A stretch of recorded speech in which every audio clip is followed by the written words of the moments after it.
दोस्तों आजकल विपक्ष के नेता इन दिनों चुनावों को लेकर के बम पे बम फोड़ रहे हैं।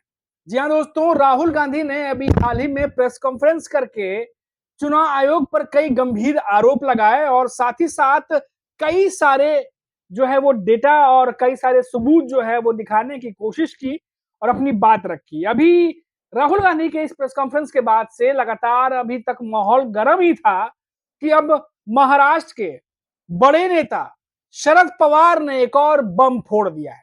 जी हाँ दोस्तों, शरद पवार ने एक सनसनीखेज खुलासा करते हुए कहा है कि महाराष्ट्र के विधानसभा चुनाव से पहले ठीक 2 लोग उनसे मिलने के लिए आए थे और उन्होंने कहा था कि आपको महाराष्ट्र में 160 सीट जितवा देंगे, इसकी गारंटी दे रहे थे वो।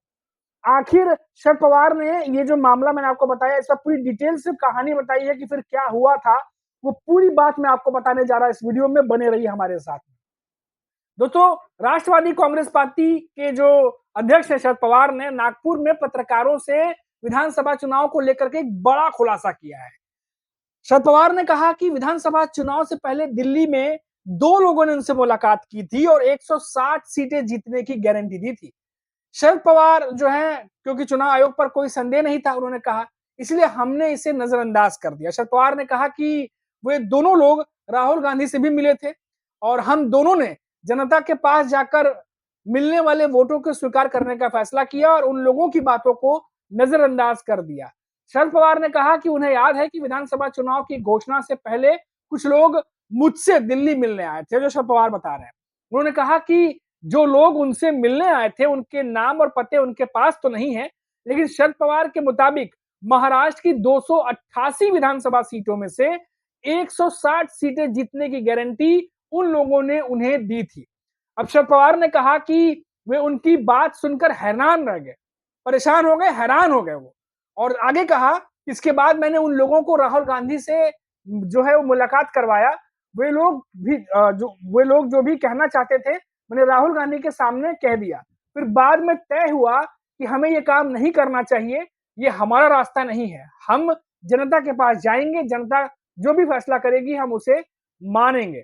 आपको बता दें कि पहले ही वोटों की चोरी को लेकर के राहुल गांधी ने एक प्रेजेंटेशन दिया था और इस प्रेजेंटेशन को लेकर शरद पवार ने बड़ी बात कही। उन्होंने कहा है कि इसको जनता तक जितना हो सके उतना पहुंचाना चाहिए, जितना लोगों तक पहुंचेगा उतना ज्यादा इसके बारे में जानकारी मिलेगी। यानी महाराष्ट्र के चुनाव के बाद से जिस तरीके से पहले विपक्ष के नेताओं ने लगातार ईवीएम और वोटों में गड़बड़ी की बातों को उठाया और अब राहुल गांधी जिस तरीके से पूरी तैयारी के साथ वो आए हैं, जिस तरीके से एक एक डेटा उन्होंने दिखाया, हालांकि चुनाव आयोग भी इसके खिलाफ जो है अपना पक्ष रख रहा है।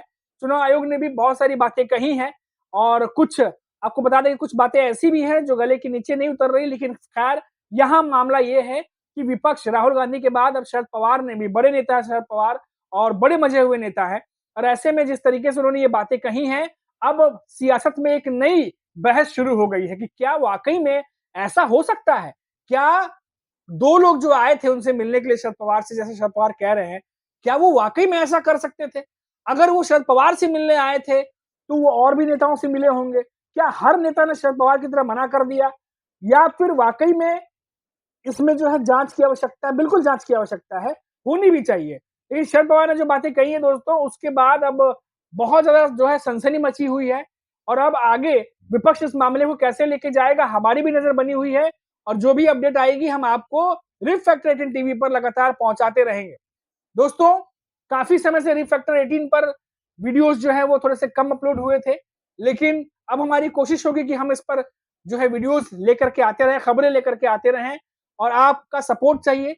चैनल को सब्सक्राइब करिए, वीडियो को जितना हो सके उतना शेयर करिए और आपका ये प्रोत्साहन ही हमें मोटिवेट करता है कि हम खबर जो है वो बनाते रहें, खबर दिखाते रहें, नए नए वीडियोस जो है वो क्रिएट करते रहें।